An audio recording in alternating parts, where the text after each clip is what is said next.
നാളത്തെ ട്രേഡിംഗ് സെഷനിൽ stock specific action പ്രതീക്ഷിക്കാവുന്ന 2 സ്റ്റോക്കുകളെക്കുറിച്ചും ആ സ്റ്റോക്കുകളിൽ വന്ന ലേറ്റസ്റ്റ് അപ്ഡേറ്റുമാണ് ഈ വീഡിയോയിൽ ഉൾക്കൊള്ളിച്ചിരിക്കുന്നത്. ഒന്നാമത്തെ സ്റ്റോക്ക് സുല വൈനയാർഡ്. സുല വൈനയാർഡ് 1% ഇടിഞ്ഞ് 585 രൂപയ്ക്ക് അടുത്ത് ക്ലോസിംഗ് നൽകി. 52 week high 699, 52 week low 350. 52 week ഹൈയിൽ നിന്നും സ്റ്റോക്ക് ചെറിയ ഡിസ്കൗണ്ടിൽ ലഭ്യമാണ്.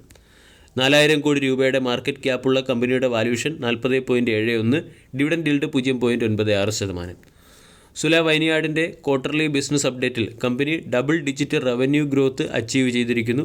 കൂടാതെ മറ്റൊരു വൈൻ കമ്പനിയെ സുല വൈനയാർഡ് എന്ന കമ്പനി അക്വയർ ചെയ്യാൻ തീരുമാനിക്കുകയും ചെയ്തു. മാർച്ച് മാസങ്ങളിലെ ക്വാർട്ടർലി റിസൾട്ടുമായി താരതമ്യപ്പെടുത്തുമ്പോൾ ഏറ്റവും ഉയർന്ന റവന്യൂ ആണ് 2024 മാർച്ച് മാസത്തിൽ സുല വൈനയാർഡ് എന്ന കമ്പനിക്ക് ലഭിച്ചത്. അതുപോലെ തന്നെ എൻ്റയർ ഫിനാൻഷ്യൽ ഇയറിൽ കമ്പനി 10% വളർച്ച കൈവരിക്കുകയും ചെയ്തു. ഇവിടെ കമ്പനിയുടെ പ്രീമിയം ബ്രാൻഡ് 15% വളർച്ച ഇയർ ഓൺ ഇയറിൽ കൈവരിച്ചതും വൈൻ ടൂറിസം സെഗ്മെൻറ്റ് വഴി കമ്പനി 31% വളർച്ച കൈവരിച്ചതും സ്റ്റോക്കിനെ സംബന്ധിക്കുന്ന പോസിറ്റീവ് അപ്ഡേറ്റാണ്. ഇതോടൊപ്പം തന്നെ വൈൻ ഷോപ്പുകളിലെ ഫുട്ഫോൾ 4 ലക്ഷത്തിലേക്ക് എത്തുകയും ചെയ്തു.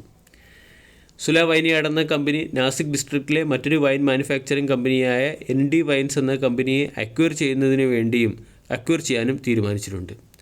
ഈ ന്യൂസുകളുടെ പശ്ചാത്തലത്തിൽ സ്റ്റോക്കിനെ നമുക്ക് ശ്രദ്ധിക്കാം. സ്റ്റോക്ക് 585 ട്രേഡ് ചെയ്യുന്നു. കഴിഞ്ഞ 8 ആഴ്ചയായി സ്റ്റോക്ക് ഇതേ റേഞ്ചിനടുത്ത് കൺസോളിഡേറ്റ് ചെയ്യുകയാണ്. ഇവിടെ നിന്നും 600, 650, 720 തുടങ്ങിയ ലെവലുകൾ പ്രധാന റെസിസ്റ്റൻസായി കണക്കാക്കാവുന്നതാണ്. അതേസമയം 500 ഈ സ്റ്റോക്കിനെ അക്യുമുലേറ്റ് ചെയ്യാനുള്ള ഏറ്റവും മികച്ച റേഞ്ചുമാണ്. രണ്ടാമത്തെ അപ്ഡേറ്റ് ടാറ്റ മോട്ടോഴ്സുമായി ബന്ധപ്പെട്ടതാണ്. കഴിഞ്ഞ ട്രേഡിംഗ് സെഷനിൽ ടാറ്റ മോട്ടോർ 0.56% ഉയർന്ന് 1012 ക്ലോസിംഗ് നൽകി. 3.71 ലക്ഷം കോടി രൂപയുടെ മാർക്കറ്റ് ക്യാപ്പുള്ള കമ്പനിയുടെ valuation 17.81, dividend yield 0.20%, 52 week high 1065, 52 week low 423. കഴിഞ്ഞ 6 മാസം കൊണ്ട് സ്റ്റോക്ക് 64% റിട്ടേണും 1 വർഷം കൊണ്ട് ടാറ്റ മോട്ടോഴ്സ് 119% റിട്ടേണും നൽകി. ആൾറെഡി ഈ സ്റ്റോക്ക് വളരെയധികം റണ്ണപ്പ് ആവുകയും ചെയ്തിട്ടുണ്ട്. ഇന്ന് മാർക്കറ്റ് അവറിന് ശേഷം ടാറ്റ മോട്ടോഴ്സുമായി ബന്ധപ്പെട്ട് പുറത്തുവന്ന ഒരു പ്രധാന അപ്ഡേറ്റാണ് ജഗ്വാർ ലാൻഡ് റോവറിൻ്റെ സെയിൽസ് റിപ്പോർട്ട്. ഈ ജഗ്വാർ ലാൻഡ് റോവറിൻ്റെ സെയിൽസ് ഇയർ ഓൺ ഇയറിൽ 11% ഉയർന്ന് 1,14,038 യൂണിറ്റായി മാറിയിട്ടുണ്ട്.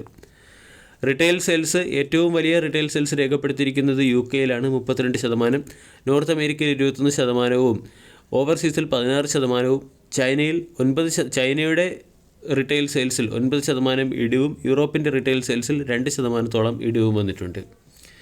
അതോടൊപ്പം തന്നെ ഹോൾസെയിൽ സെയിൽസ് 20% വർദ്ധിച്ച് 4,13,003 നിന്നും 4,31,733 എത്തിയിട്ടുണ്ട്.